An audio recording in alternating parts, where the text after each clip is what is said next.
Assalamualaikum warahmatullahi wabarakatuh. Selamat pagi semuanya. Ketemu lagi bersama saya Panglima Saba.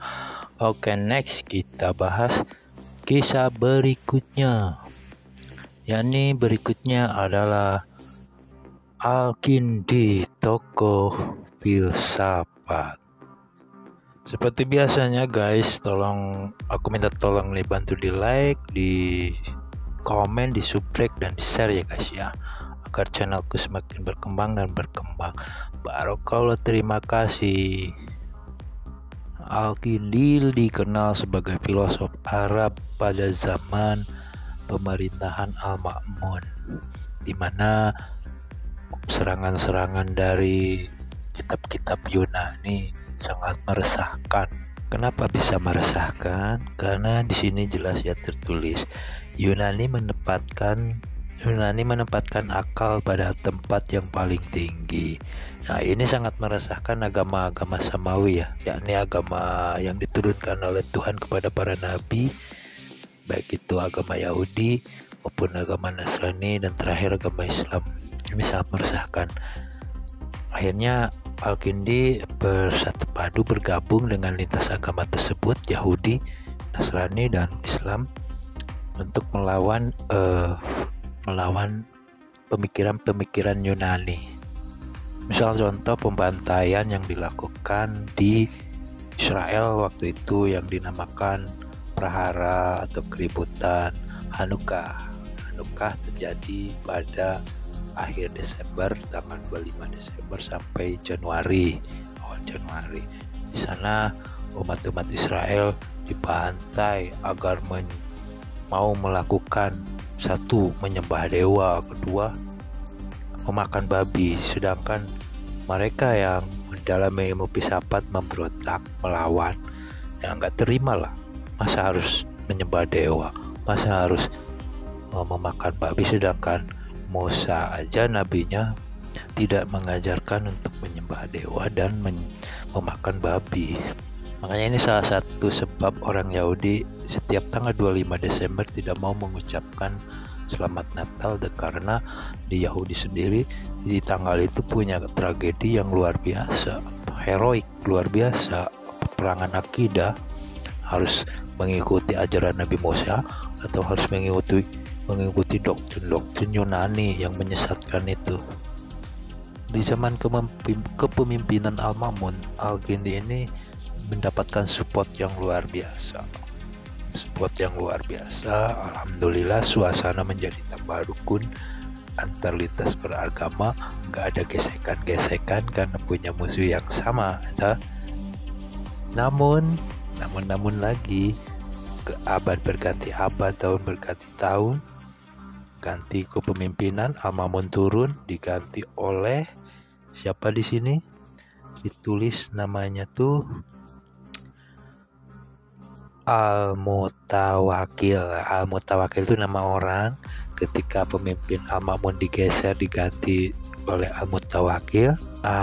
Di sini nasib Al-Kindi amat dipangkas lah ya, sangat buruk lah ya, karena Al-Mutawakil sendiri sangat membenci paham filsafat. Apa sih keuntungan belajar ilmu filsafat untuk hari ini? Sebenarnya gampang sih guys. Kalau kita mendalami ilmu filsafat, kita akan kelihatan arif dan bijaksana, baik dalam bertutur kata maupun dalam membuat sebuah aturan yang berlaku. Berbeda dengan orang-orang yang membenci filsafat.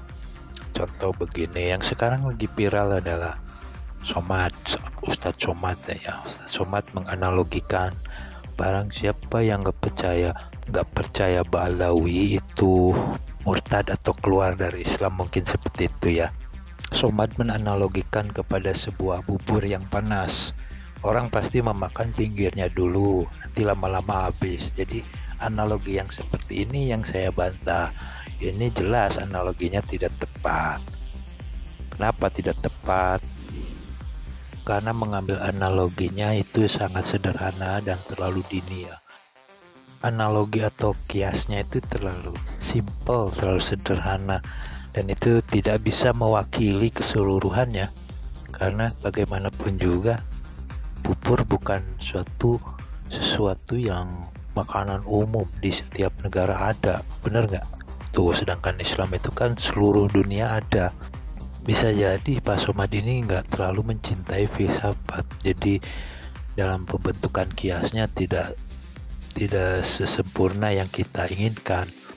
Atau bisa jadi kena doktrin karena dia terlalu dekat dengan orang-orang seperti itu, dia terkena doktrin. Atau pesan titipan karena dia udah terbayar, disogok, jadi dia bahasanya ke arah sana.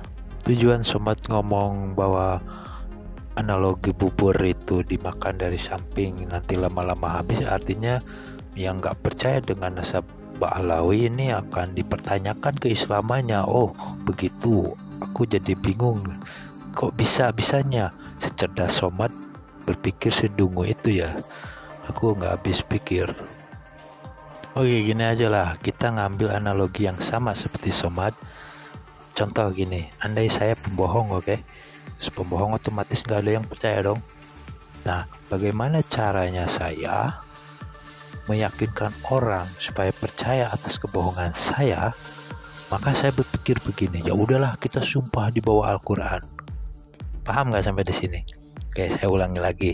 Andai saja saya pembohong, terus bikin perjanjian sama salah satu YouTuber di sini. Oke, dengan contoh saya meyakinkan, contoh aja ya Bang Panggi.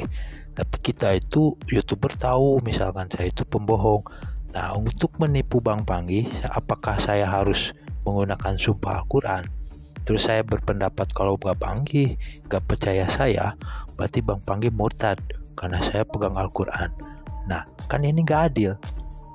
Ini kan gak adil, gak logis. Kalau faktanya, misalkan saya pembohong, walaupun saya pegang Al-Quran, tetap gak boleh menjadi orang tiba-tiba langsung percaya kepada saya. Al-Qurannya nggak salah, tapi yang pegangnya ini loh. Paham nggak maksud saya seperti ini? Analoginya ini kan jauh beda dengan yang ditawarkan oleh Pak Somad itu. Jadi begitulah manfaat mempelajari ilmu filsafat.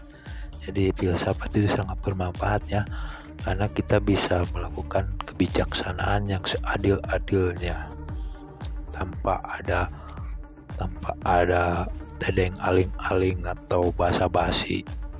Salah katakan salah, benar katakan benar, walaupun itu dari pihak kita, walaupun itu dari pihak musuh. Misalkan kita punya musuh nih, musuh mengatakan yang sebenarnya, seorang filsafat akan mengatakan dia benar gitu.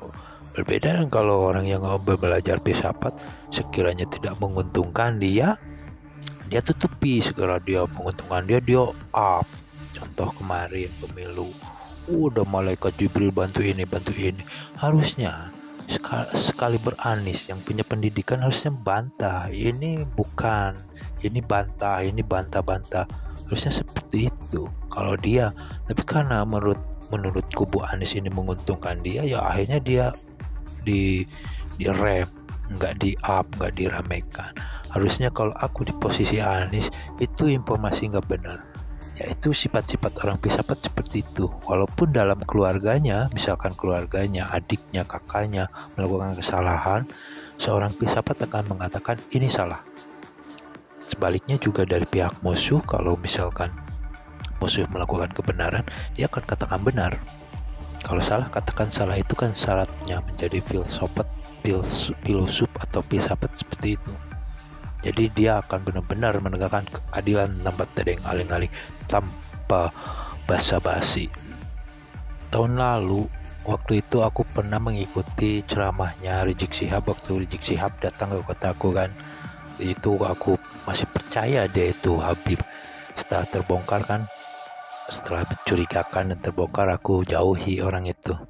Yang pertama dia ucapkan adalah melarang untuk mempelajari filsafat, dan ternyata ternyata dia melarang kita untuk berfilsafat supaya kita nggak bisa membedah, membongkar keaslian dari tabir kepalsuan.